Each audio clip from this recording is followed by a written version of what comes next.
Good morning, everyone. Welcome to Howard County's FY23 spending for the Budget Advisory Committee. My name is Holly Sung. I'm the budget director of the county and also the chair of the committee. So today we have an agenda that I want to share with you. We have quite important topics to cover also today. I will start by go over the virtual meeting process as usual, and also then now we'll hand it over to a panel. We're very pleased that the new police chief are able to join us together with state's attorney as well as sheriff to talk about the Bodyworn Camera program, which is a very important new initiative started last year, but will primarily expand it in fiscal year 23, and also to give the update on police department. Also, special thank you for Tammy from police department for coordinating this presentation and also for being instrumental in the whole Bodyworn Camera initiative.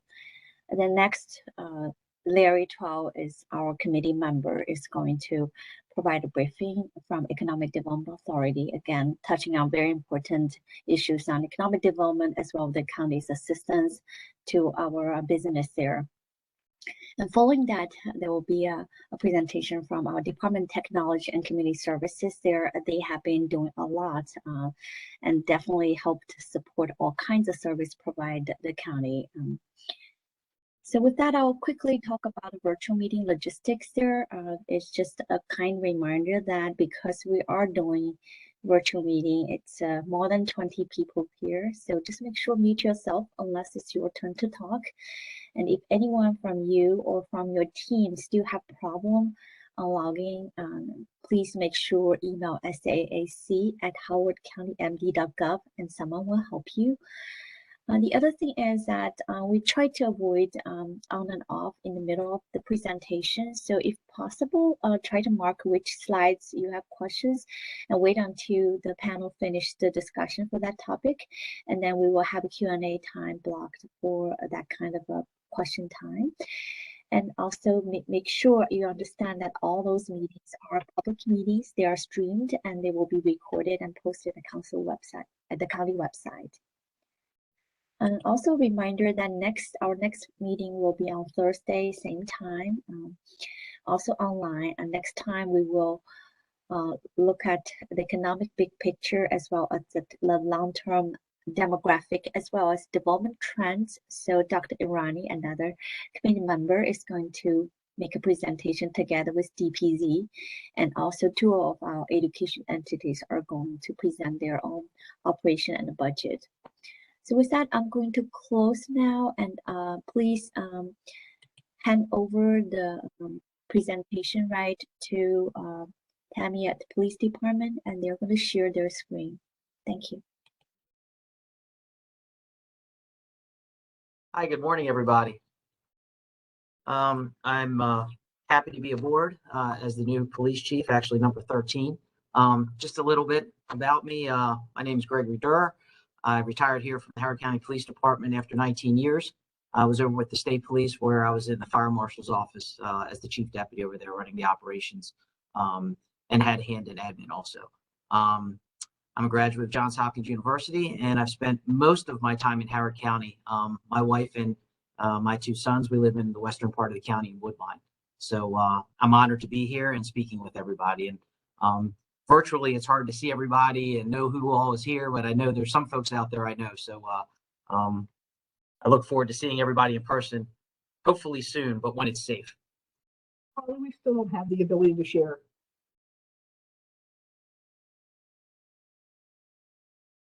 We're still waiting for the ability to share our screen. So the host, could you make sure that they can share the slides from their screen? We'll take care of that. Thank you. Tammy, it's from your computer, right? Yes, ma'am. Okay. And welcome on board, Chief. Good to see you.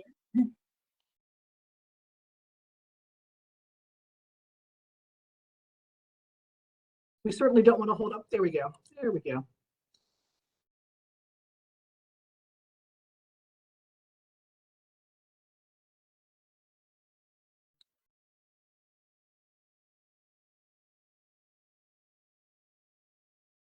All right. Well, before we start, I'd like to thank my law enforcement partners, the sheriff and state's attorney. It's difficult managing resources in a pandemic, especially law enforcement resources. Our officers have overcome remarkable challenges throughout the last 2 years, with our individuals getting sick, to responding to calls, to making sure they have the correct PPE, and the unknown and uncertainty of the world that we live in today because of the pandemic. Our dispatchers, animal control, and civilian staff as well. I just want to remind everyone and thank everyone out there for all the hard work that they're doing. I am grateful for the funding that is provided to us by the county and the oversight of you folks to take a look at our funding to make sure that we're utilizing our resources properly. But it's not over yet. As this new pandemic is, or the new strain is ripping through the world here, we are hunkered down once again. But our folks are well prepared. I think that we have the best police department in the state, and also the best citizens. Our citizens are very receptive for us. So I just wanted to start with that. Recent budget priorities, training, equipment. These are some of the things that are our priorities from the recent budget. Our fleet, we have 43 new vehicles added. Obviously, we're going to talk extensively about the body-worn camera positions and the whole program, which is mandated by the state. Tasers, MDTs, and again, just thank you for your support. Although this is only my 8th day here and I've been briefed, but for 12 hours every day I'm here on things, I was well versed in what you folks do, and we do appreciate. I'm going to let Tammy talk a little bit from here on for historical data and the body worn, and I'll chime in when I can, because actually, being only the 8th day, Tammy is well versed in this, so she would be the expert in speaking. Tammy? I wanted to talk a little bit about the number one challenge we face as a law enforcement agency right now, and that is obviously staffing. You would think the pandemic was a huge thing, but we've been given the resources necessary to manage the pandemic to the best of our ability. Where we struggle more is getting the staffing that's necessary to meet the needs of our community. Historically, here in Howard County, the population has been on a pretty steady increase, as you see in this slide. And while the population has gone up, the staffing levels here at the police department have stayed fairly consistent, with only small growth not matching that of the county population. So we bring that to your attention as we talk about what's needed going forward. We think this illustrates that we just haven't been able to keep up at the level that we think our citizens deserve. The most recent increases that were afforded to the police department were the positions given in the last fiscal year to allow us to launch the Bodyworn Camera program. Certainly a vital program, but that isn't necessarily one of those community needs that are being met. The need of the overall community to have that level of transparency, absolutely. But we want to make sure we're meeting the service needs as well. And so when we talk about that status of the staffing not matching the growing population, we think this slide probably best illustrates that. With that said, we do have currently 484 authorized police positions. And I stress the word authorized because even though we have the funding to fill each of those positions currently, they're not all filled today. Hiring law enforcement officers is a challenge, not just regionally, but nationwide. We currently have 17 vacancies that we're working to fill. But even as we've been working to fill positions, and we're going to talk about that in the next slide as well, it's a struggle. We have 44 vacancies on our civilian side. That's a huge hit. That's almost 1 out of every 5 positions being vacant today. So that's one of our focus areas as well. Thanks to the pandemic and a number of factors, filling vacancies has been a real challenge for us.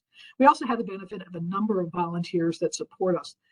Auxiliary officers who pick up some routine tasks in the field, recovered property. If we find a bicycle in a creek bed, for example, they'll be the ones who are willing to go out and get that out. So we're not tying up a police officer who needs to answer 911 calls. We also have a mounted patrol group, about 6 people with their horses, all provided to us free of charge because they want to support the community. We had to shut that down during COVID because those volunteers, we did not want to put at risk during those times. And a lot of the events they cover are large events. So we hope to see that re-engaged when the pandemic has truly gotten to a safe point for those kind of events. And last, we want to acknowledge that we have 66 current volunteers who help with animal control. They go in and they walk the dogs and they spend time with the pets. And having them as volunteers is a huge cost saving to the county. We had 85 of those pre-COVID. We're down to 66, but we're grateful that we still have that resource because it saves tax dollars. The positions that we are, take one slide here, the positions that we're trying to fill. So to give you an example of how hard we worked in this last year, we offered 2 lateral classes and 2 recruit classes. For those of you who aren't familiar, lateral classes allow us to hire existing police officers who have experience with another agency that are looking for a new opportunity. We ran 2 of those classes in the last year, and we have one that will start in February, and we have about 5 officers slated for that. Chief Durr has already authorized a 2nd class to begin in April with as many officers as we can get to help booster up those vacancy issues. We are competing with so many law enforcement agencies in this area. Fortunately, we have an incredible reputation that makes us one of the premier agencies. People want to work for Howard County. So we do take those who have shown us that they have proven skills, clean record. We're grateful to get them in because we can put them on the street quicker than a new recruit that has to go through the full 6+ month academy. With that said, we will be running Academy number 47 in July. We already have 15 solid applicants for that class, and we're hoping to have even more by the time it's filled. As you'll see from the screen, the 2 full academies we ran, class number 45 with just 6 recruits and class number 46 with 12 recruits. We'd like them to be higher. The standards for becoming a Howard County police officer are very high, and the available resources in that recruitment pool right now are not. So please keep all of that in mind as we move forward with those staffing type issues. That takes us to body-worn cameras. Did you want to do an intro, or can I just keep rolling? So, Go ahead, you're the expert. So most of you have heard me speak over the last 2 years about body-worn cameras. We have fought for budget funding. We have fought for approval from council. We have presented an incredible amount of information. This is a new program for us here in Howard County, but it's certainly not new to the overall population. We are at a point in the nation where people expect officers to have body-worn cameras. We started looking at this initiative back in 2014. We did our first study in 2014. And by 2015, led by Calvin Ball, there was a resolution introduced into county council for us to do an in-depth study to determine if the time was right for us to make the investment in body-worn cameras. An extensive study was done at that time. We had partners from across the county. And I want to stress a little bit about partnership. One of the reasons the Howard County Police Department is a successful agency is we have done so well at nurturing and promoting strong partnerships, both internally with our allied agencies here within the county. We partner very strongly with our sheriff's office, our state attorney's office, and the Department of Technology and Communication Services. All of those pieces come together to make it possible for even us to advance a program like this. But back then, in 2015, 2016, when we looked at the technology, we saw that it would be a benefit to officers and a benefit to the community's confidence and transparency considerations. But what we didn't have at that time was a high level of complaints. And we're very proud to say we don't have a high level of complaints today. Our external complaints are almost always under 20 each month. So it's hard to justify, it was hard for us at our mind at that time to justify such a huge investment in cost and technology when there wasn't a community outcry. There wasn't a number of complaints to drive it forward. Unfortunately, a number of national events started taking high-profile visibility. So the climate changed, and it didn't matter that Howard County Police is low on complaints. It has a great reputation. What matters is there's a nationwide concern about what's going on with body-worn cameras, transparency, and the availability of video. There's not an incident today that's going to happen that people don't immediately want to see the instant playback. They want to see the video. And that's become the very expectation of every community. So here we are looking at the need to bring this forward. So we were fortunate that Calvin Ball got it on the radar when he did. We started doing the investment in research. We did the field test. The field test helped us identify the best possible product, and those recommendations came forward. The next big hurdle, obviously, was funding, and we have appeared before on this topic. It's not an inexpensive program to run. We recognize the value of it. We recognize what it brings to bear to help with the confidence and transparency with our community. We also see it as a level of protection for our officers. This last couple of years, police across the nation are taking quite a beating, and it's important for them to be able to produce the video that protects them. It's like another layer of protection for our officers who can provide the video that shows that their actions were indeed consistent with the policy, training, and expectations set. So that's why we're at a point where we're ready to do this. And even if we weren't at a point where we were ready to do this, state legislation passed this last year mandates every agency to get a body-worn camera program stood up. I point this out because we were ahead of the curve in trying to get ours up. By law, we'll have to have it up by July 1st of 2023. We have every anticipation of having it up a year early by July 1st of 2022. This is relevant to you all specifically because when we were working on plans, we were doing it based on our expectation that every officer wearing a uniform such as Chief Durr, who's out in the field, would have a camera to record their interactions. The law, when passed, took it one step further. They basically want every officer to have a camera for every interaction. So when we did our original budget request to you, it was for 300 units, for the 300 officers who are routinely out on patrol, community engagement, those officers who are out in the field. The law, again, takes it a step further. So in the new fiscal year, here we are again, asking for additional funds to take us from 300 units to the additional 190 units so that every law enforcement officer in the police department, and again in the sheriff's department, we'll talk about our partners there, will have a camera available to record their interactions. I just wanted to add one thing, that 20 external complaints are a year, not a month. So, yeah, you said a month. I know there's probably some notes going on there, but it's probably less than 20, if 20 a year, not a month. Go ahead, I'm sorry. Important correction. I'm grateful that the chief caught that. I do not want anyone thinking that we're generating that number of complaints a month. But I'll tell you this, sadly, if we were, that would still have us in the area that many police departments see. We are dramatically less than the other jurisdictions in the area. At big cities such as Baltimore or Washington, D.C. are seeing a huge number of complaints driven by a lot of factors. The level of training, professional expectation, and performance here, our complaints are much lower. So thank you, Chief. Nope. So talking more about the body-worn camera program, what you see on the screen might seem complicated and a lot. And it is. This program is a lot to bring to bear. It requires us to work closely with our partners that we've mentioned. The sheriff's office is going to have cameras. The state's attorney's office is going to have this new video evidence to manage.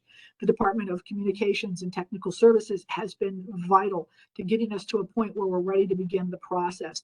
That level of teamwork is going to help us roll out a program that is going to be a premier operation that other departments across the area want to mimic, because we are known for having that reputation of launching strong programs that are solid and able to deliver on the needs of the community. We stress this for a number of reasons. The cost on all of these factors is significant. You know it because we keep asking for funding, but it's also a timeline issue. As you can imagine, procuring the amount of equipment for the number of cameras we're talking about, the back office technology, the installation. Now, when I talk about installation, it's not as simple as saying this was a camera and putting it on a police officer. There's the ability for that camera to be activated when an officer opens the door on an emergency situation and exits a vehicle, so there's no chance that it was forgotten to be turned on. When he removes his weapon from his holster, it'll make sure the camera is turned on. So there's the installation of the Axon signal device in every police cruiser and every their deputy sheriff's vehicle. It's going to take time and resources to make that happen. The shop here anticipates being able to do about 5 cars a day. We're talking over 300 cars. So you can imagine that that alone is a 12-week process to do the install. We have to have an incredible policy in place that represents the needs of the community, the needs of law enforcement, the needs of the court. So we're working in partnership with all the stakeholders to make sure our policies are in place and reflect those needs. We've obtained input from the community to make that possible, and we'll continue to do so. In a number of months, we'll be ready to begin training. We're going to start some training at various levels now, but by the time spring comes, we anticipate being able to train all of the deputies and all of the officers on the use of the cameras. That might not seem like a big step, but it's huge. The policy is complicated because we have to be protecting the rights of so many people while still working to make sure we have video on every incident. There's things that have to be protected, victims, medical information, walking into schools and hospitals. There's a lot of things to take into consideration, and a lot of training will be involved to make sure that we're having a program in place, again, that meets the expectations of the county and the needs of our community. Then there's the sheer volume of video evidence that will be produced by having hundreds of cameras in the field capturing interactions. Being able to manage that video, access it when needed, provide it to the state's attorney and the court system, provide it to the community and the media when it's appropriate. Redacting information that has to be protected requires both staffing, training, and technical resources. So we're working on all of those steps. Again, it's not as simple as saying, yep, I can hand over that video right this second. Every video has to be watched from every moment of the interaction. There could be something that is revealing personal information, victim information, the passcode to the detention center might be typed in and caught on the video. So we have to have people who can watch every minute of the video, redact those things that are not releasable under Maryland Public Information Act law, and make it appropriate for release. We've been given the authority to hire the initial resources we need in our record section to do that. But as we increase from 300 units to another 190 units, we'll be needing additional staff to cover the additional video. So that's one of the funding issues you see. None of this can be launched without a great public awareness campaign that makes the community know what to expect when somebody shows up with a camera on them, and the court system to know how to react to the volumes of additional video evidence. So we'll be launching that campaign for public awareness here shortly. Every program we launch requires ongoing evaluation, and this is no different. We're going to launch it with the most forethought and training possible, but we know that we're going to have to reevaluate and make sure that everything is working properly. Is it really meeting the needs? And make the adjustments as we go. So the process has a lot of moving parts. We want to assure you that Chief Durr has made this a priority. He has made it known to the staff that this is something that we expect to get done in a swift manner, but not at the risk of rushing to missteps. It is too important that we do this correctly, that we make sure the evidence is treated in the best possible way, easily accessible through proper computer tagging, proper redaction. So as quickly as we can, we hope to have this out in late spring, early summer. But it's our most important goal to do it right. So that's a quick snapshot of where we are in Bodyworn Cameras. Oh, I was supposed to speak a little bit about the timeline specifically. I apologize. So we've already began to receive the equipment. We were able to work with our partners in the Department of Purchasing to expedite the purchase order and get the initial equipment from Axon, the selected vendor, to make sure that we have the cameras, the docking stations, the activation devices that I made reference to. So that's coming in. And we're working with our partners at DTCS to test bandwidth and access to the video uplink process and the encryption process. So all these steps are going on at this time. The current thing that's holding us up a little bit up is computer equipment acquisition.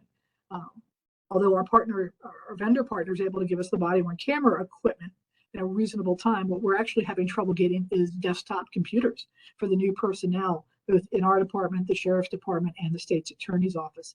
They have to have computers and large enough screens to monitor the video, and supply chain issues across our nation are delaying us in that regard.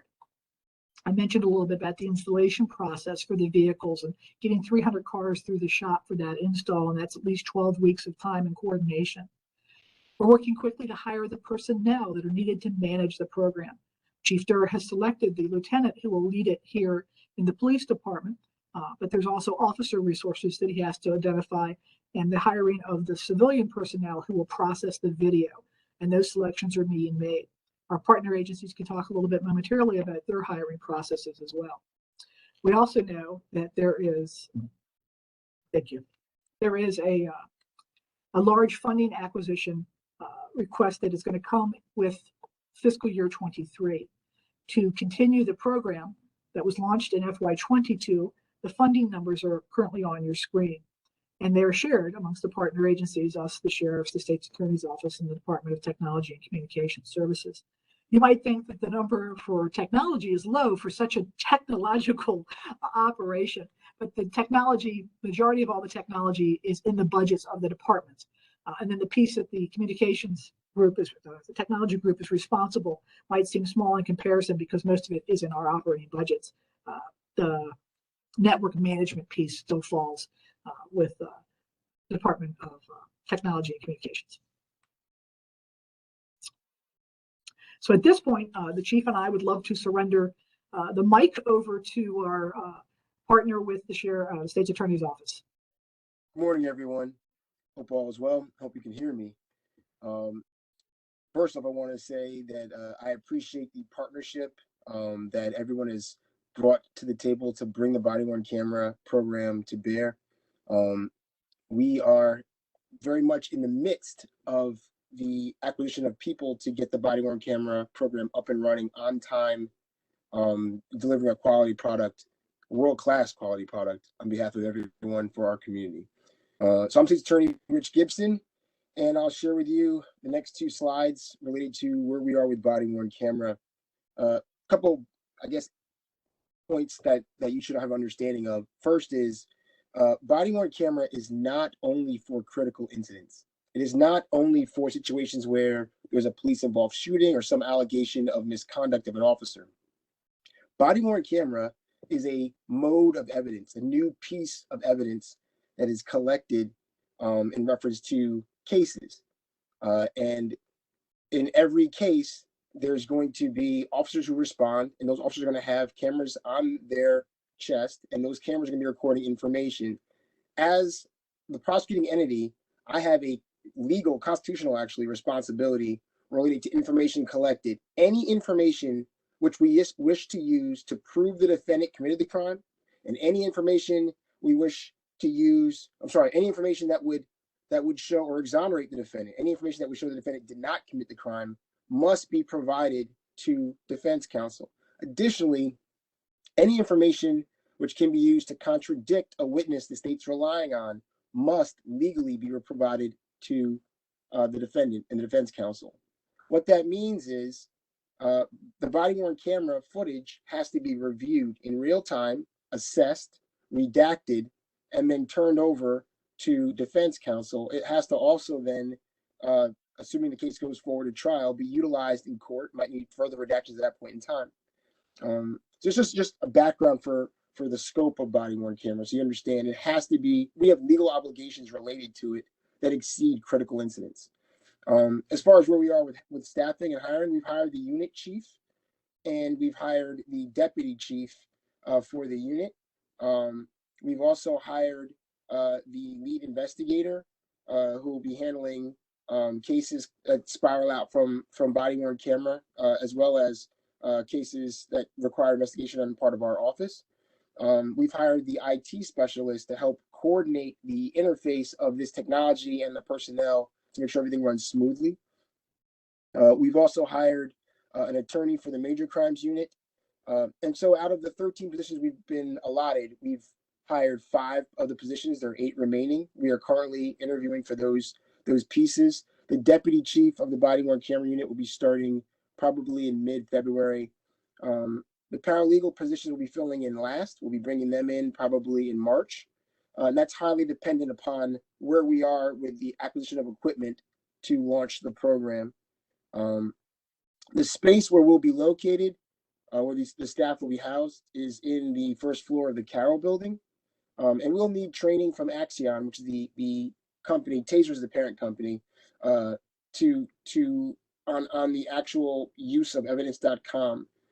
Additionally, because of all the types of evidence implicated in the Bodyworn Camera, for instance, Fourth Amendment issues, privacy right issues, HIPAA issues, juvenile law issues, and general privacy concerns, we are conducting or creating an in-house training. The unit chief's already in the process of creating that for our attorneys as well as for the police. Additionally, there'll be a training on how to actually utilize Bodyworn Camera in the courtroom. So it's one thing to have the evidence, but how do you best display that evidence, present that evidence in court? What are the evidentiary hurdles to introduction of that evidence in the courtroom? That will all be a part of the training that's conducted and presented to our staff and the police. Next slide, please.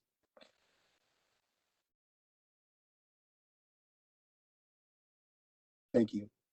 So this slide is a workflow, and it's moving clockwise, displaying like what the actual workflow will be like related to body-worn camera, and it'll give you a sort of better appreciation for how this all will come together.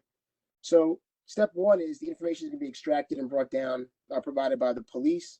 Again, the police are utilizing some technology that is really advantageous, that is going to sort of pre-sort all the information related to the case so that we get everything related to the case and we don't have any information that's kind of outstanding or not collected. That's important because, again, we have an obligation to turn everything over. If we don't turn it over, that could be a discovery violation, which could cause the case to go bye-bye. You could lose the ability to prosecute that case. We have to review the information as it comes in. The paralegals in the Bodyworn Camera unit, originally we were staffing for 4 paralegals with 2 supervisors, one, the deputy chief and the unit chief, going to be reviewing the information. The paralegals will examine the body-worn camera footage and tag or identify key moments. At 5 minutes into the 3rd video of the 5th officer who arrived on scene, you see a gun in a car.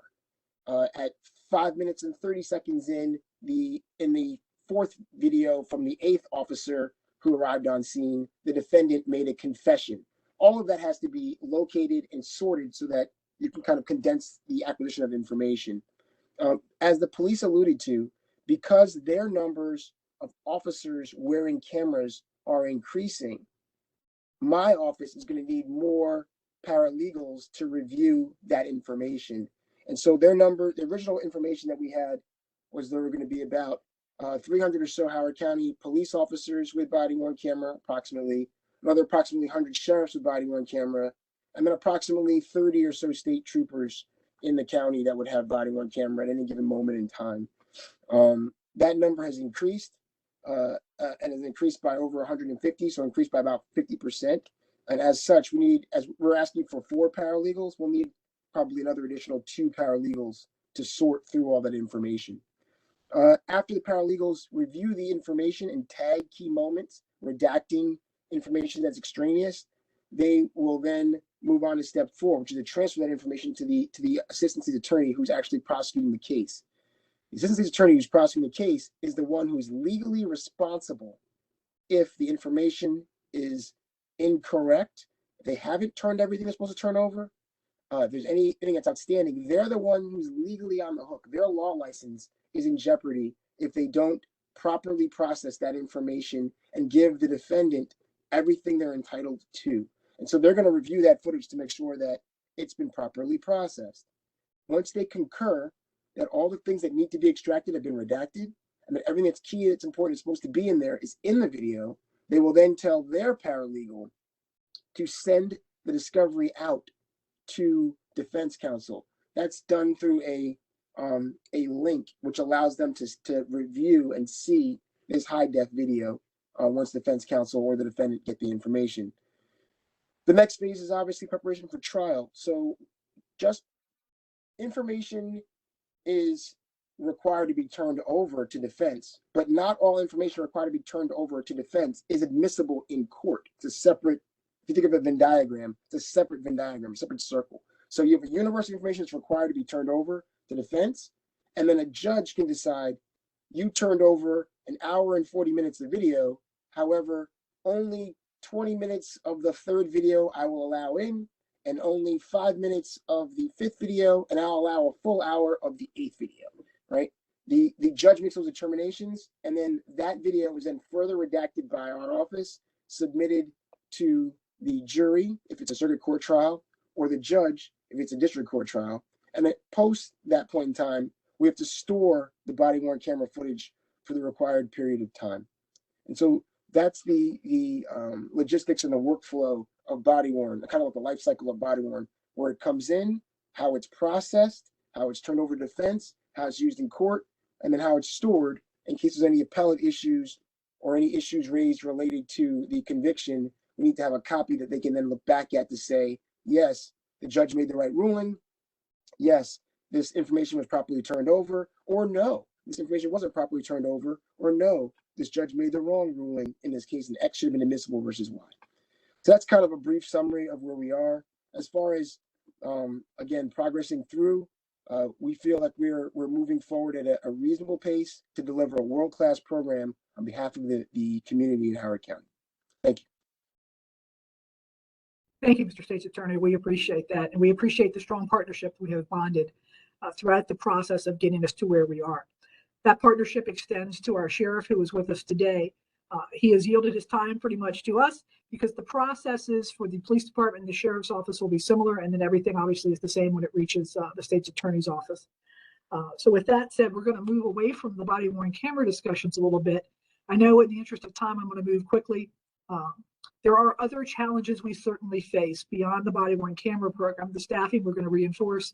There are going to probably be financial issues, financial needs that are connected to the lingering issue of COVID. We are facing a number of unfunded mandates that come down from the state. These are things that are mandated by law that we must do. The body-worn camera program is the best example of that because it's an expensive program that was mandated but not funded. But there's certainly other things. Training for our SROs, the new police accountability board that requires certain things to be put in place with no funding that will go with it. So you'll be seeing those type of requests to make it possible, and it continued needs for training to meet those mandates. And obviously, we're always fighting the battle of keeping up with technology. We can't ever do a police presentation without touching briefly on crime. So it's important that you know that everything that is invested in the budget and the finances that go to public safety, at the end of the day, what we focus on most is making Howard County a safe community. And I am proud to say that the resources are well invested and the results are going well across the board. What you're seeing here in Howard County is that crime is going down. And that has been a major discussion point to help reinforce our community that crime is going down. That doesn't mean that there's not moments where there's upticks in a residential burglary area. Oftentimes it's things like open garage doors, but we've also had a small increase in homicide. What you're looking at on the screen is the last few years. The gold bars represent year to date. At the middle of last month, we haven't got the end of the year data yet, but you'll notice that the overall crime is down.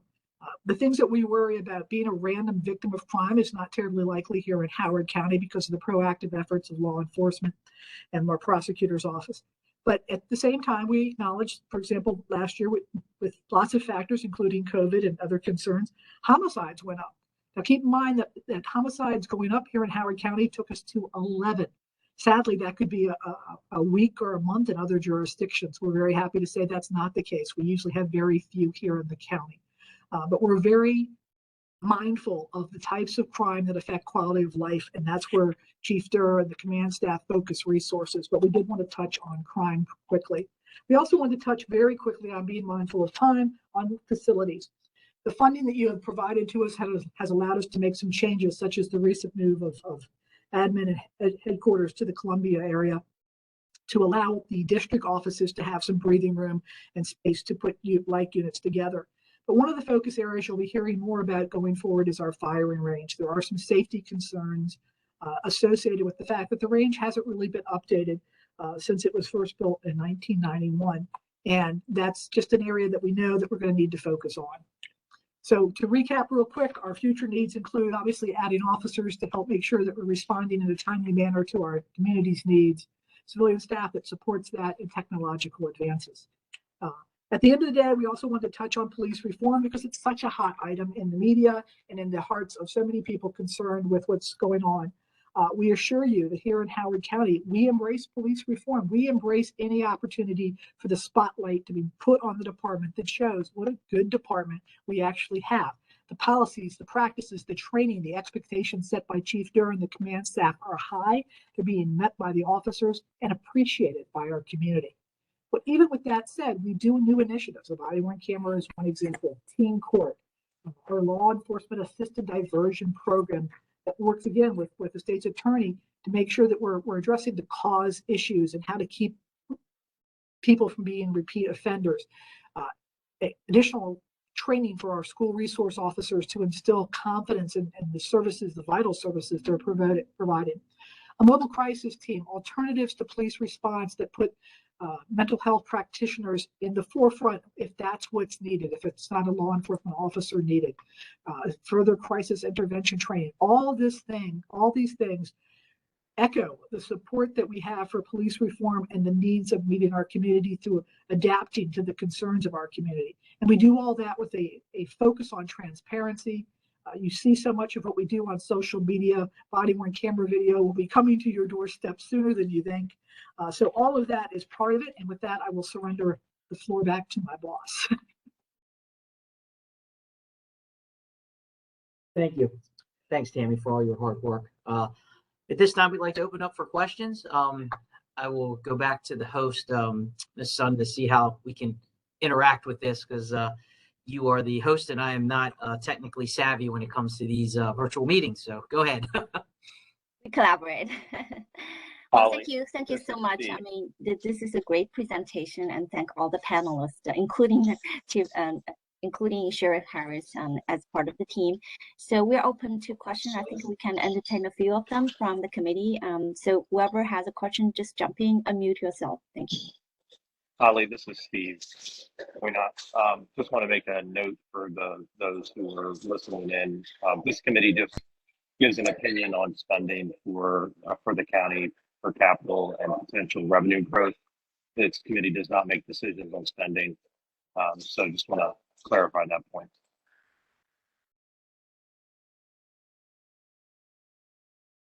Hey, Holly.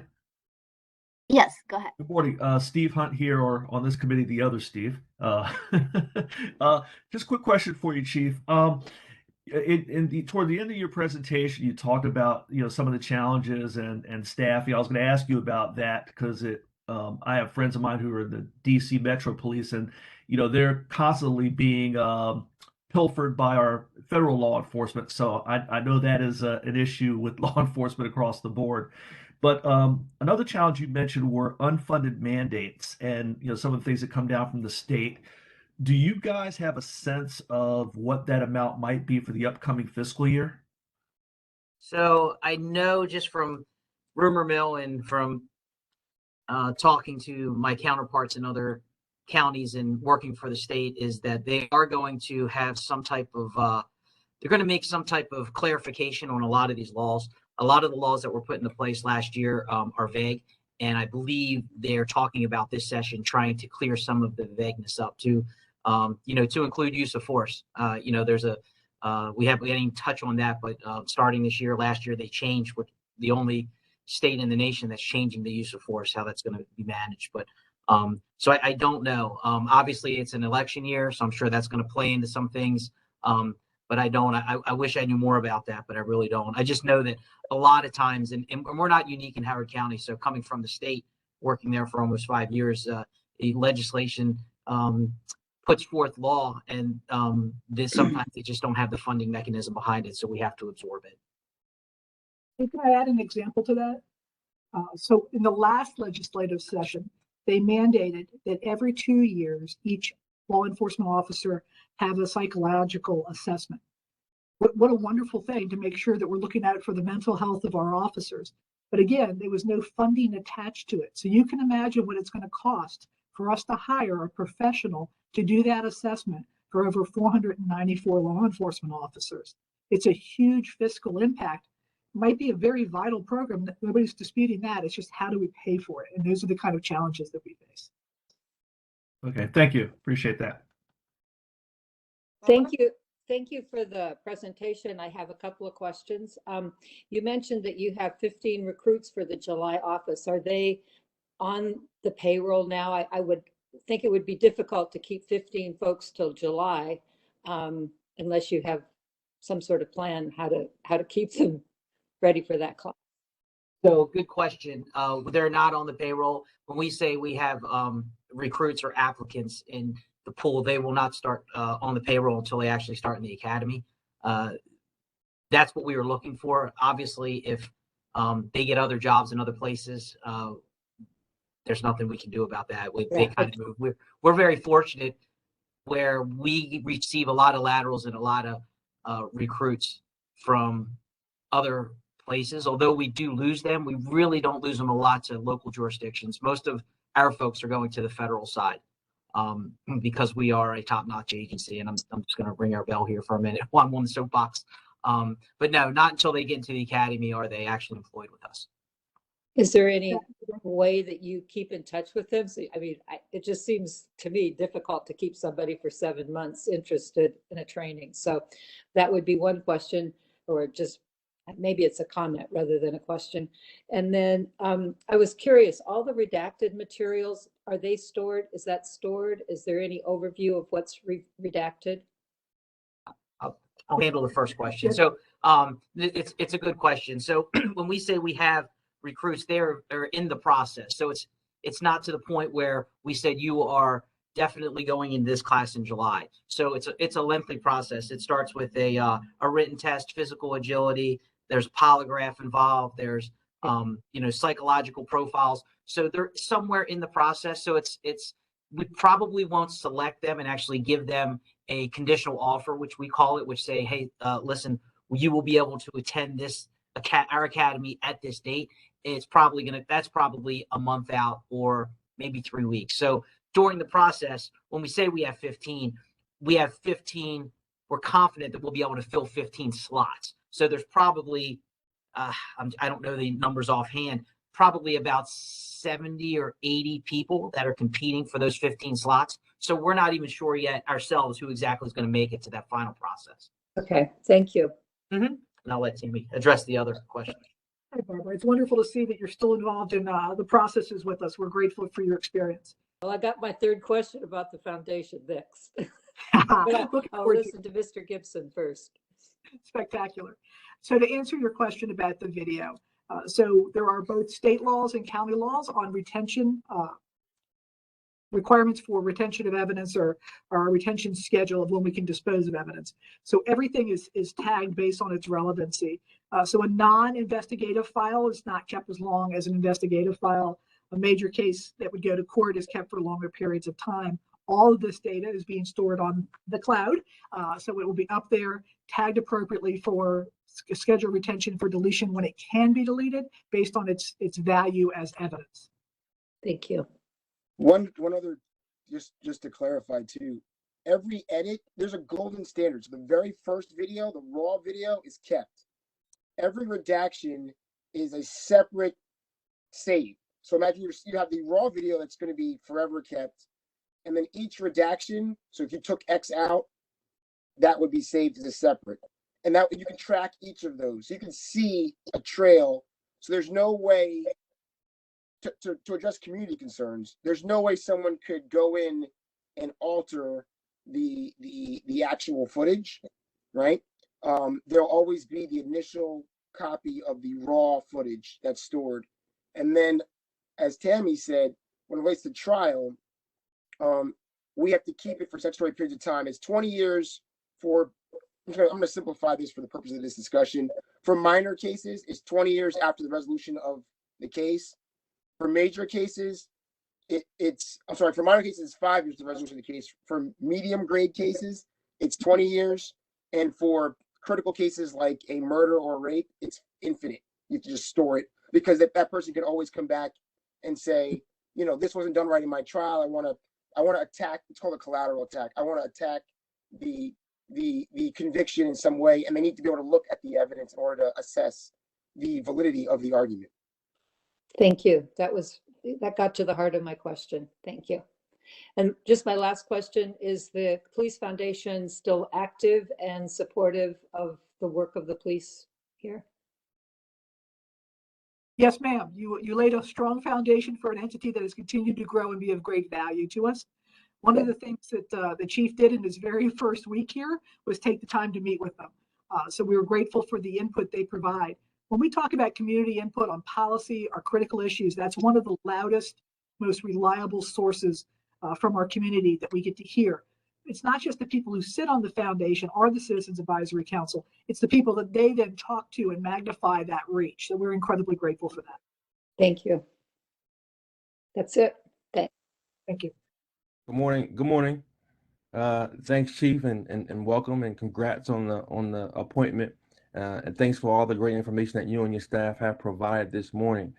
My questions are brief and somewhat short, but when we think about the demographics of the department, have you all taken a look at the demographics of the department And in doing so, have you all identified any challenges and opportunities to create more of a diverse department moving forward? Not to say that it's not diverse now, but are there any challenges and opportunities in that area that you all have identified moving forward? Yes, sir. So we do look at that data. I believe every month I've gotten it. One of the first things that I got since I've been here, we look at the diversity within the ranks, what positions, and we are looking at, I'm looking to improve our recruiting numbers. I think it's difficult to recruit in general for law enforcement. I think it's extremely difficult to recruit diverse individuals for whatever the reason may be. But that is on my radar. Again, that's something that's brought to me at least every month. I think most of the commanders. Who does that go out to? Yeah, it goes to all command staff. So we're definitely mindful of where our folks are in our diversity. But again, it is something that everybody is struggling with. Coming from another agency, coming from MSP, I know that's extremely one of the things that's extremely difficult. But on the bright side, we have a lot of folks that want to come here. We have a great agency. Our pay is top notch. We have great equipment. Our community supports us. We have a great partnership. So I don't think we're going to be as difficult recruiting a diverse workforce as some other folks. I would just add to that even if for some reason it wasn't on the chief's radar, which he's already assured you that it is, we are an agency that is accredited by the National Accreditation Board. And so one of the requirements, one of the standards set by CALEA is that our demographics, our agency must reflect the demographics of the community we serve. So not only do we look at it on a monthly basis, the Commission on Accreditation for Law Enforcement Agencies checks every year to make sure that the numbers that we have are a reflection of our community. And where they might be underrepresented, they want to see the steps we're taking to match the representation. Thank you so much, everyone. This is a great presentation, a wonderful discussion. For sake of time there, we have to go to our next speaker, but thanks again and the team and for great discussion and information there. Appreciate it. Our next speaker is Larry from EDA. Can the host please hand over the presentation power to him? Thank you. And Larry, you have about 30 minutes between presentation and Q&A. After that will be DDCS. We have a hard stop at 9 o'clock because many of us have to go to another meeting by then. But thank you. Good. Okay. Can you hear me? Yes. Okay, great. All right. I'll be trying to be as brief as possible, give you an overview of Howard County economy. A lot of this is obviously going to focus on the effects of the pandemic and what we're seeing. Just going to start off with some employment statistics.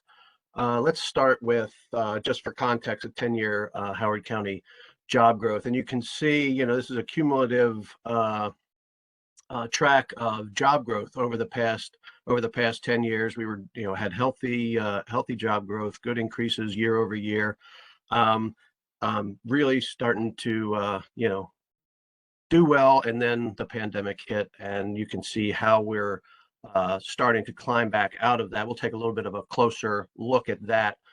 This is over the last year and the numbers that we've got the most recent data for. Index back to just before when the pandemic hit, back to February of 20. And you can see how Howard County compares against Maryland and the U.S. There's no presentation, Larry. Yeah, I was going to say, Larry, your screen's not being shared. Anything. Oh, hold on. Hold on. I apologize for that. Thank you for that.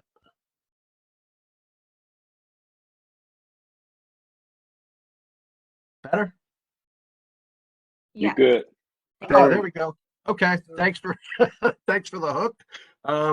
Here's just to show you where I started. This is the job growth over the past 10 years. Healthy job growth, and then the dip, and how we're starting to climb back out of it. A closer look at that. This is a 10-year perspective. This is a back to February of 20 perspective, and you can see how we are,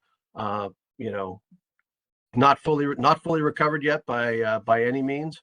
And also, kind of surprisingly, Howard County lagging behind Maryland and US in terms of job recovery. Here's what that looks like across the industries. We can see this is a scale of current Howard County employment and the industry sectors. You're familiar with this chart as we look at it year over year. But the industries that have been most affected by that and the growth rate and how they are not recovering. Obviously, leisure, hospitality is severely affected. Trade, transportation, and utilities, that includes our retail sector, education, even manufacturing to a certain degree. So this is the employment change across those industries. When we look at the companies that are supplying these jobs, this is the employment change and the change in firm count. So you can see where some businesses are increasing, but the employment is still not fully recovered across those industries. So we're looking at all of this data as this is short-term COVID impacts, and we're watching this as it evolves over the long term. You can see the most impacted industries, though, obviously, leisure, hospitality, and again, retail, trade, and transportation. 10-year resident employment growth is, these are Howard County residents that have jobs. We were doing, very well year over year growth compared to the state and the nation, and the dip. A closer look at that since February of 20. You can see where the Howard County residents with jobs, hit the wall in April of 20, and have been slowly coming back over time, but still not back to where we were. Interesting to note the difference here between the national resident employment and the state and county employment differences.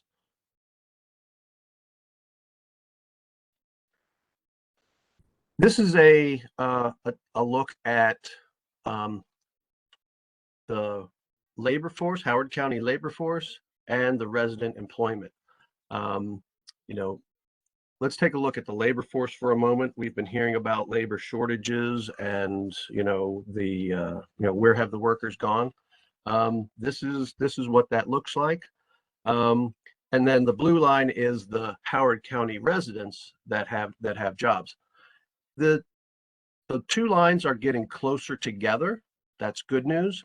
But the biggest issue here is the entire labor force really has shifted down. So we can attribute that to a lot of factors we can talk about. But the good news is those two lines are getting closer together. More of our residents are getting jobs, but the labor force in total has shifted downward. So it's that relationship between the labor force and who has jobs. Now, the folks that are in the market looking for jobs or have jobs, that's our unemployment rate, and we are back to pre-pandemic levels. The last time we were at sub 4%, was back to the July 16 level. So unemployment wise,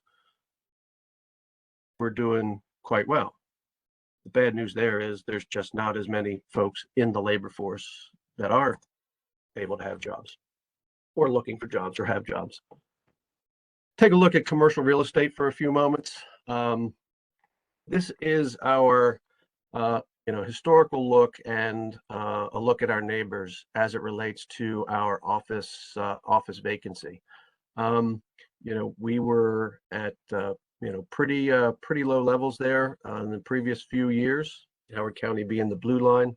We're starting to see vacancy creep up slightly.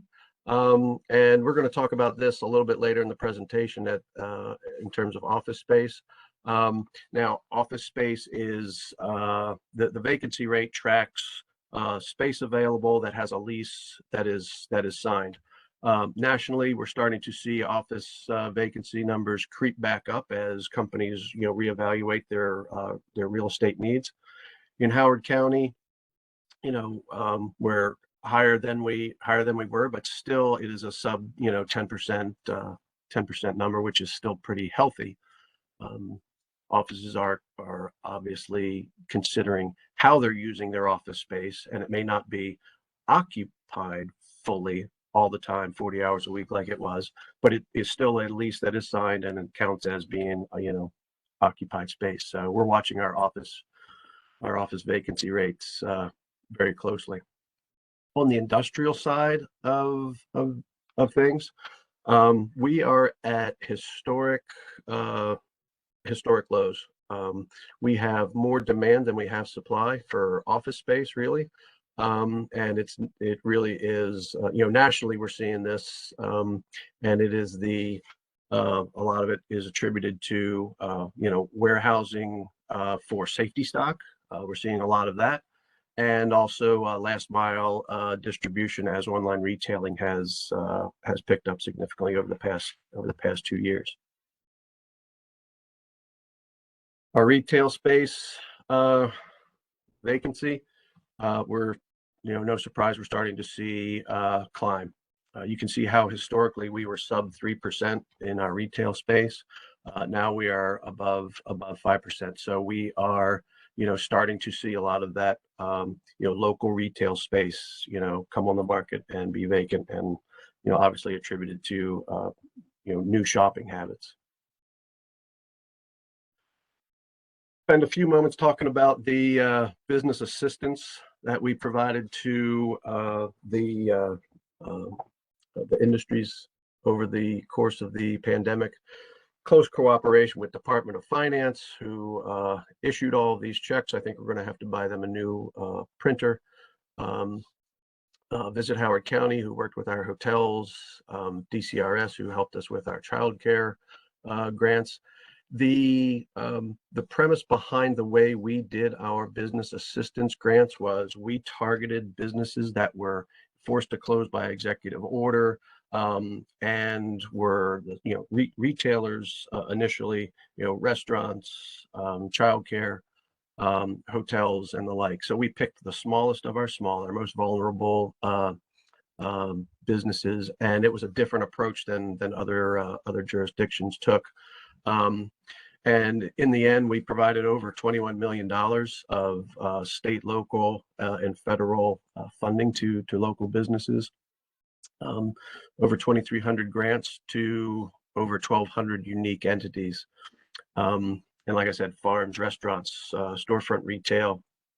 And we were proud to be part of the county executive's effort in his HOCO Rise program. And, I was proud of the team and everyone that was involved, because it was recognized by the National Association of Counties last year as an outstanding program, and actually was nominated and received an achievement award. Here's what it looks like in terms of the $20 million, how it was distributed. You can see majority of it, or most of it, went to the restaurant sector, storefront retail, childcare, home-based businesses, our hotels, and our farms. And we were particularly proud of the reach that it had for our women and minority-owned businesses as well. Geographically, pretty even distribution across the county, as it if we track it by districts. So we got pretty fair distribution of that funding. Just for some folks who might be new to what the Economic Development Authority does, essentially we have three major functions. We have our business development team that does our working with existing businesses on expansion and technical outreach. We do business attraction, and we also manage our incentive and loan programs. A major initiative of ours is our Maryland Innovation Center, where we serve our small businesses and budding entrepreneurs. We have an incubator with 28 residents and 24 affiliates as part of that. And we have open to anyone our small business resources and counseling, where we do mentoring, federal, state and local procurement, business plans, marketing assistance, and we provide our industry focused topics and events. And then our circle is our resident and affiliate groups that provide the ecosystem that fuels the energy and collaboration amongst our businesses. Over the past 5 years, we've been involved in over 270 projects that have created over 7,000 jobs and retained over 5,000 jobs, and helped invest over $300 million in capital investment into the county, and has impacted over 5 million square feet. Technical assistance is it's a majority of our work, and it is the assistance that we provide businesses on everything from permitting, regulatory, financing, workforce development, and other topics. More recently, I wanted to put up here the business development activity, just to give you a sense of how it is tracking and trending over the past 3 years, and we're looking ahead to the end of this year. And keep in mind, we do these in fiscal years. So 2022 will end in June 30th. So you can see how, we typically will impact, 1,000 or so new jobs, depending on the year. Starting to see a little bit of softening in that as we look ahead to how we might end up in 2022. A lot of retained jobs, some capital investment. There are a few big projects that are in process right now that is impacting that capital investment number. But this is just a snapshot of the more recent historical trends. And we will see, but we're expecting 22 to be obviously a little bit softer than in previous years. Recent development projects, we put this up here. You don't have to read it. The idea here is, though, this is in large part a lot of industrial logistics, supplies, and manufacturing projects that have been recent projects in the county. So we're seeing more of these kinds of projects. There's still some office activity, and it's still active. But majority of our recent projects have been on the industrial side of things. All that to say, the commercial base is still growing.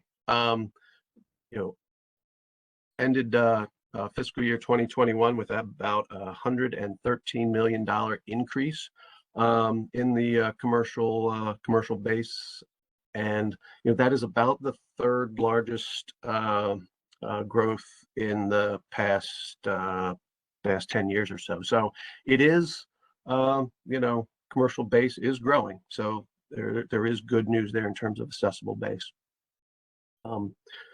Over at our Maryland Innovation Center, to help with the COVID response, we have instituted the BRIGHT program, which is training for small minority businesses in a COVID and post-COVID environment, how to pivot, how to adapt to this new paradigm of business. And we have hosted several programs impacting about 100 different businesses. And in our incubator, we had several graduate companies over the past year or so. And this is the idea of what the incubator is supposed to do. We get companies in, they grow, they gain traction, and then they grow out into the community and create more jobs. So we're proud of our graduates. Wrapping up here, just looking ahead, industrial activity.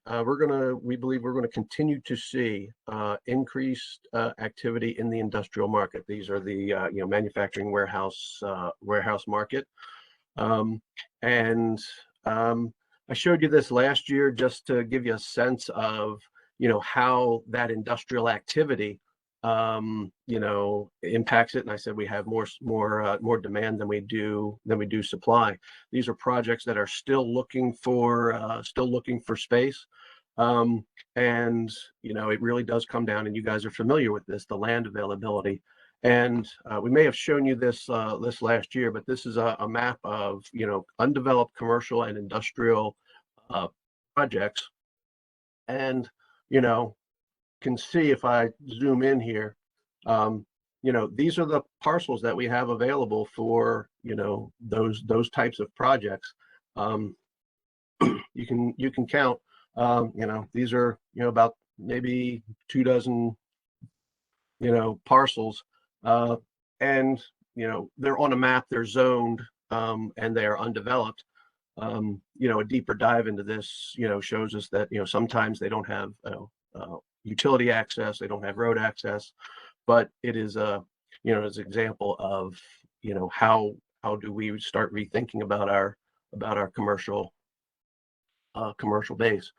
Office market uncertainty is another thing that we're watching very closely.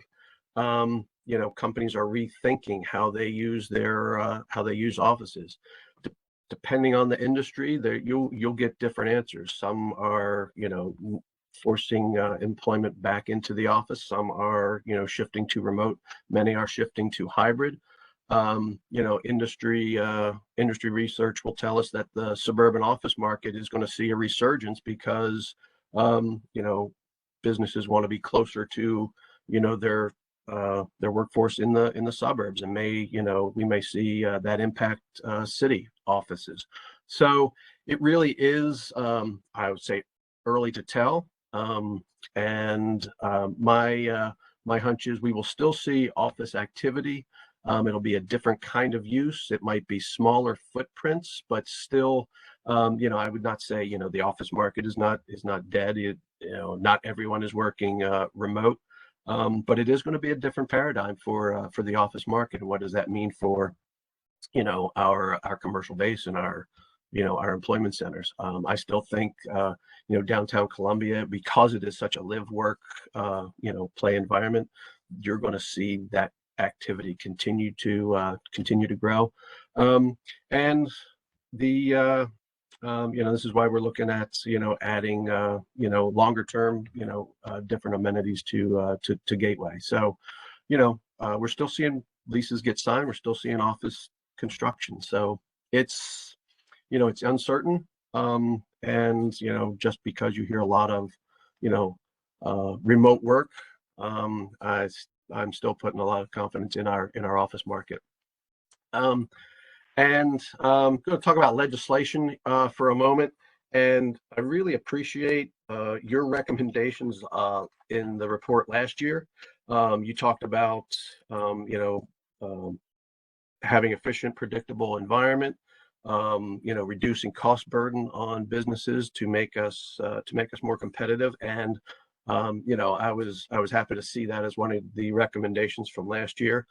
I would ask, please, make those recommendations again and underline them this year, because, I just want to kind of, show you a graphic here. This is not a commentary on the legislation per se.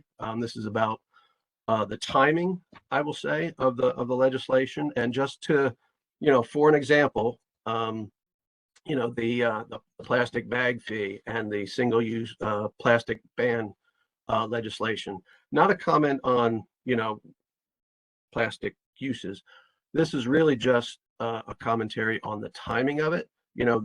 I put the when the legislation was passed up against the leisure and hospitality industry per se, and this is an industry that is climbing back out of the depths of a really rough year, and we're still not back to where we were, but we're adding certain things in the way that add friction to those businesses recovering.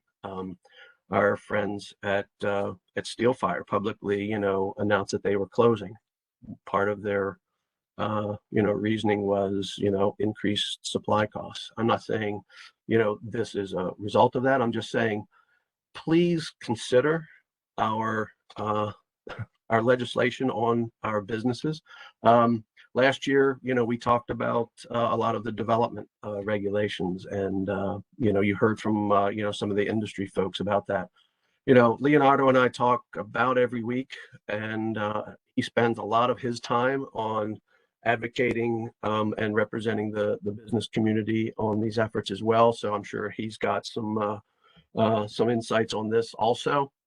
So the point is, please, for this group, again, your recommendations about, cost burdens and efficient and predictable environments all contribute to building that commercial tax base that generates revenue, which is, what you guys are, focused on as it relates to, costs and debt and expenses of the county. All that to say, though, we're going to end on a little bit of a higher note here. Howard County is a great place, and these are some of the recent accolades that others have recognized us for. We're smart, we're safe, we're educated. It's a great place for jobs. So, we need to hang on to the things that have brought us to win these types of achievements and accolades and recognitions. So, from an economic development standpoint, that's all I've got to say about that. Thank you so much, Larry. And Leonardo, do you have anything to add from Chamber of Commerce before we open up to maybe a couple questions? Thanks, Holly. Excuse me. No, I mean, I guess just a little bit to add to what Larry shared at the end is just so true. I think from an economic competitiveness perspective, we certainly over the last few years have continued to be engaged in a number of discussions related to policy, some of which passed and some of which didn't. But even if they don't pass, that's still, you still have to deal with some of the perception issues. And so certainly I think that's just something for us to be aware of. And, it's a balancing act between understanding certainly, what might be the desire to, in some respects, I guess you might say, to take care of what some might call the least of these versus also what's going to create opportunities for that same group of people that you're trying to assist. And so I think it's, we have to just still be conscious of, again, perception, whether that's, again, if it's real or what have you. So I'll just leave it at that for right now. Thank you very much. Any questions to Larry? Holly, this is Joan Dreesen. Larry, Yeah, I was wondering at the very beginning of your presentation, you were talking about job growth in Howard County lagging behind the state and the U.S. as a whole. And I was wondering if you have any thoughts about why that is. It's we kind of scratched our heads about that a bit as well. I think it's a few things. I mean, let's talk about it nationally for a moment. Other states were not as restrictive as Maryland was, and more they kind of got back to opening things up a lot sooner. So I think that's part of the national narrative. I think in Howard County, I think possibly we're a little more maybe cautious or conservative about getting back into work. I think some of our industry sectors, I mean, we have a lot of restaurants, a lot of leisure, art, hospitality. I think that has a lot to do with it because those are harder hit and slower to come back. As much as we like to we have a heavy concentration in professional business and office workers. You know, I still think there's a large percentage of our, you know, workforce that was, you know, harder hit, and it was slower to come back. Also on the labor force side of things, you know, it's no surprise that, you know, nationally and I think locally, folks are rethinking work. So, you know, we have a lot of folks retiring sooner. So I think that contributes to that as well. So that affects our labor force issue. Possibly, you know, two-earner households rethinking how they need to handle childcare or, you know, homeschooling and that kind of thing. I think that's an impact as well. Not probably one answer, but it's probably a stack of a lot of factors. Okay. No, I appreciate that. Thank you. And you know, particularly in the nonprofit sector, we are struggling right now to hire people, particularly direct service workers, but across the board, really, it's been a struggle. So I was just curious as to your thoughts on it. Thank you. Very good question. Yeah, this is Barbara Lawson. I was wondering if there's been any modeling on the loss of revenue based on the office space and the retail space that's not being filled.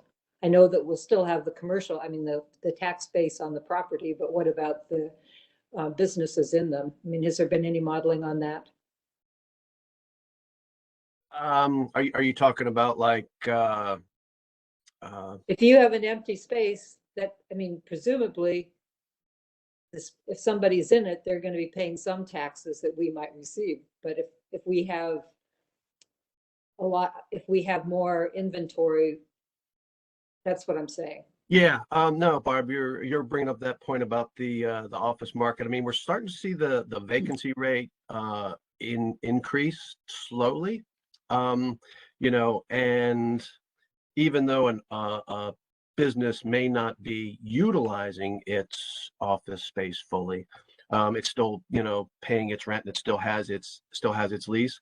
I think that's a longer term indicator that we're going to see. I mean, as those, you know, or if those vacancy rates really start to rise. So it really is something we need to watch, I would think. Yeah, absolutely. You know, 10, you know, if it gets to be like, you know, 15, 20% office vacancy, that will affect assessments and that will affect revenue. Yep. Okay, thank you. Well, thank you all so much. Thank you, Larry, for the great presentation. Next one, we will go to DTCS. I think Brandy has to go to another meeting. Brandy, are you still here? She's here early and also helped with some members internal logging as well. That's our DTCS director. If she's already left for another meeting, then TJ from DTCS will be able to present. Hey, Holly, I think Brandy had to step away, so okay, you're left with me, I'm afraid. I'm going to share a presentation.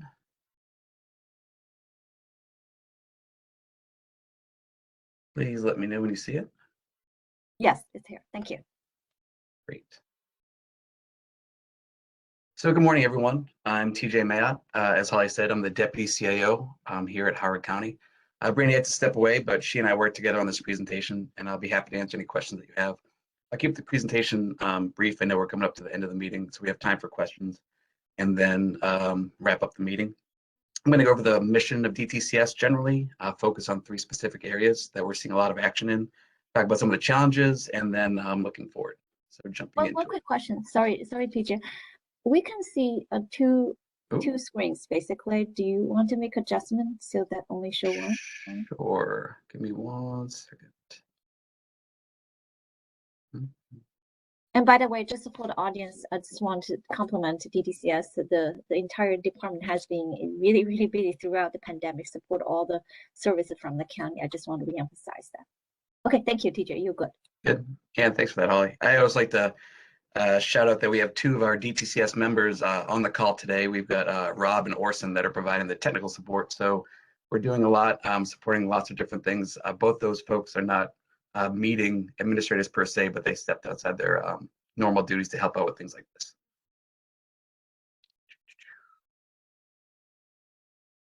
Okay, so our mission. So I like to say that IT is, of course, a business enabling function.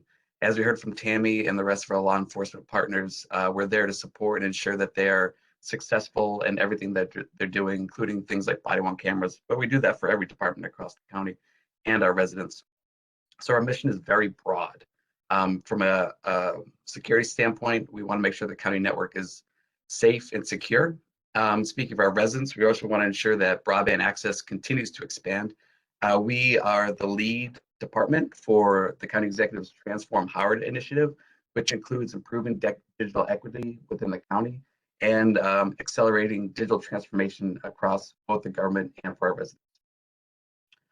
And of course, we have to deploy and enhance all the applications that make our county able to work. So I'm going to jump into three kind of specific areas that we spend a lot of our time focusing on. The first is, of course, security. If you saw the news yesterday, the Maryland Department of Health announced that their systems were taken offline by a ransomware attack. And that's something that we see on a weekly basis. Is a local government or state government affected by ransomware, malware, some kind of malicious act. And so security remains one of our primary focuses. We continue to build out and enhance our security team. We just released a requisition for security architect, which is going to allow us to ensure that when building new infrastructure applications, they're done in a secure way. We continue to utilize multi-factor authentication. And this is the time where I say that you need to enable multi-factor on your Facebook accounts or email accounts. I want to make sure that everybody on this committee remains safe as well. So if you haven't done that, go take a look later today. That's the most important thing you can do to remain safe. Of course, our number one line against a security incident is our employees. So we conduct annual training and quarterly phishing campaigns to show them what a phish looks like and give them kind of a real world attempt to catch them. We also know that cybersecurity is a team sport.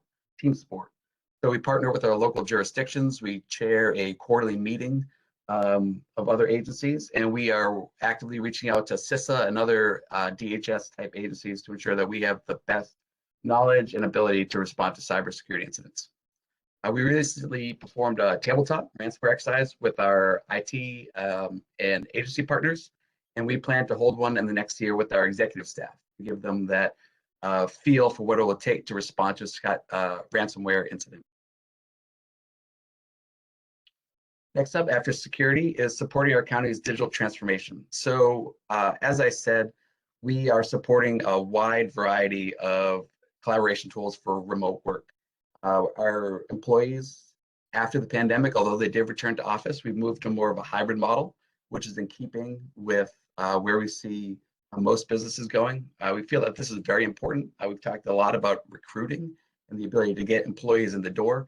And one of the ways we do that is providing a better quality of life for employees, which means in today hybrid work. So we're supporting that. As you see, over 22,000 hybrid meetings.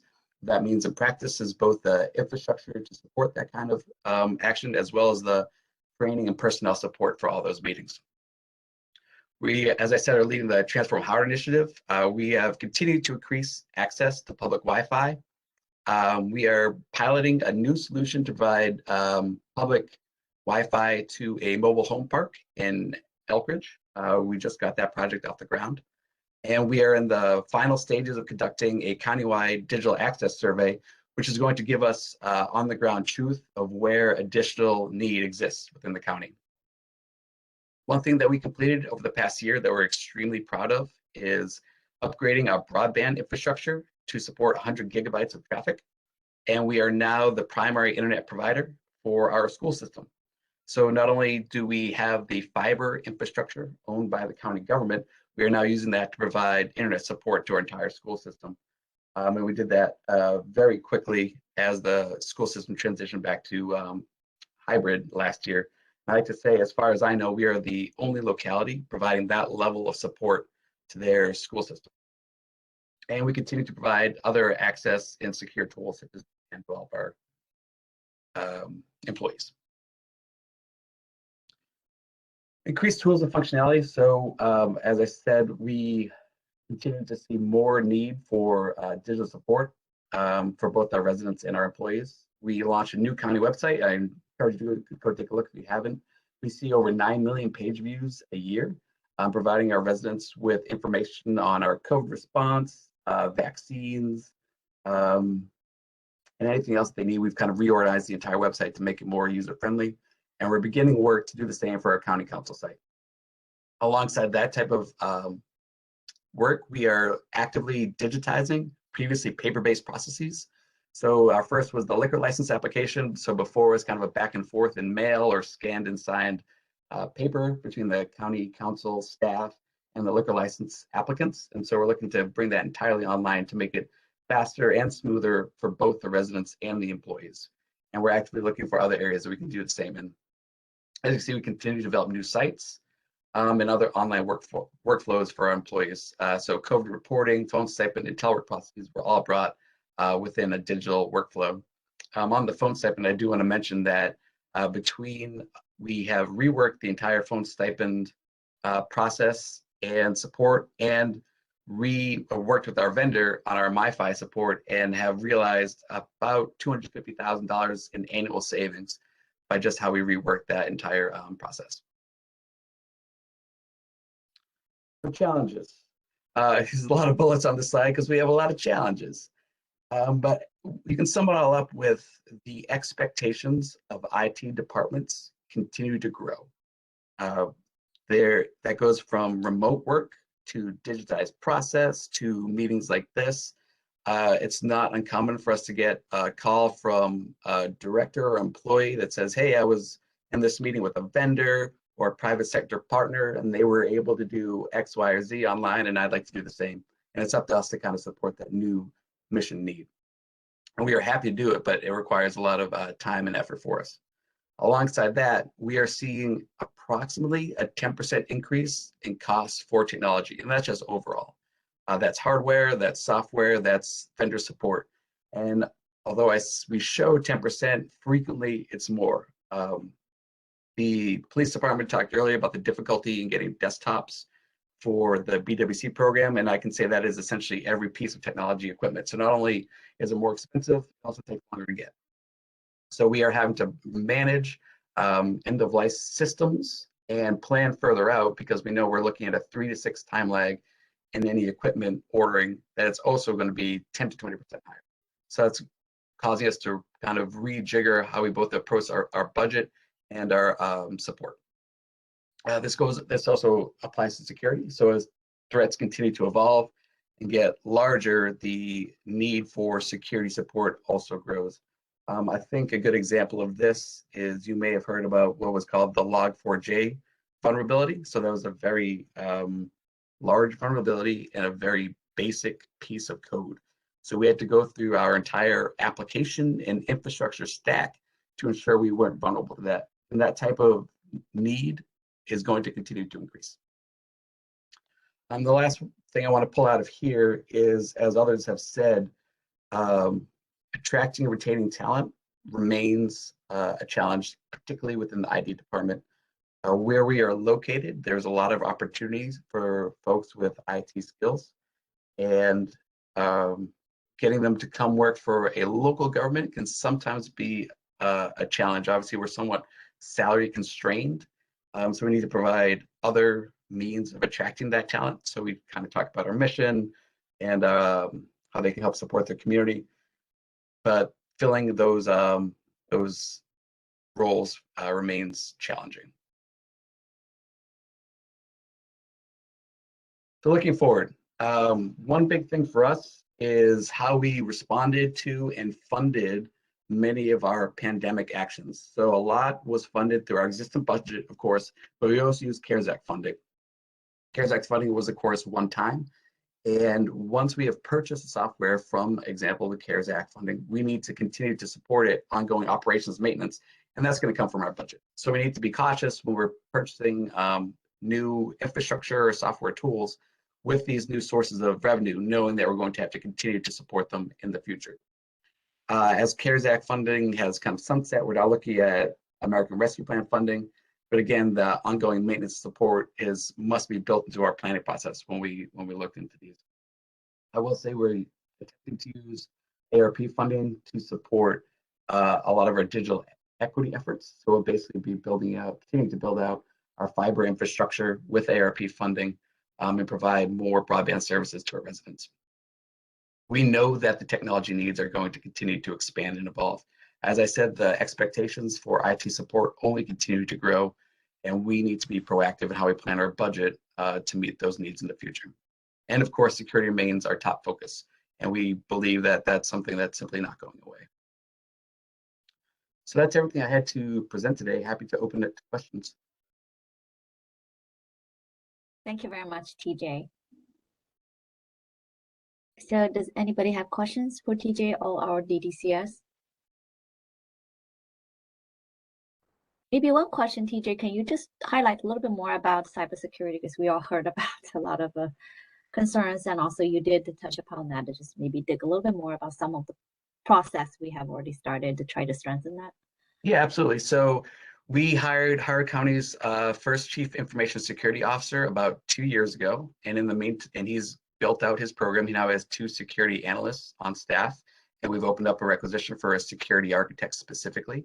The first things we focus on are developing a true incident response plan. So we now have an incident response plan that we can pull off the shelf when something happens. We've invested in what's called a security provider. So we have 24/7 coverage from an external provider, which monitors both our endpoints, so our desktops and laptops, and our servers. That's pretty new, 7 to 8 months now.